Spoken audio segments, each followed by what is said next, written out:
जाएंगे। और यहाँ से जो गुज़रना होना ना बहुत मुश्किल हो गया है यहाँ से गुज़रना इस वक्त। और मैं सोच रहा हूँ कि अंडर पास के अंदर की हालात भी दिखाए जाए। ओहो,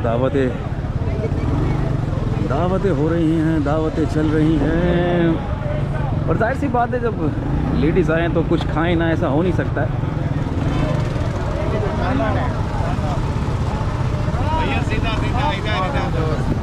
इधर से बंद है, हमें अंदर जाना है अंडरपास के, अंदर जाना है अंडरपास के, बाहर से जाना पड़ेगा भाई।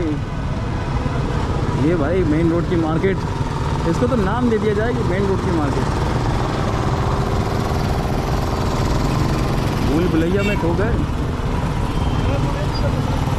लीजिए लीजिए भाई, मुझे लग रहा है ये चार्ज पार्किंग भी स्टार्ट हो गई है। बंदा नहीं दिख रहा, नहीं तो हम उसको पकड़